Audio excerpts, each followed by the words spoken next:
Their parents return with fish for their chicks.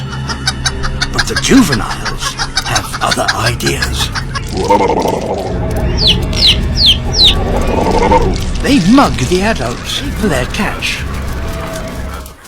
Their hunger drives them to become cannibals.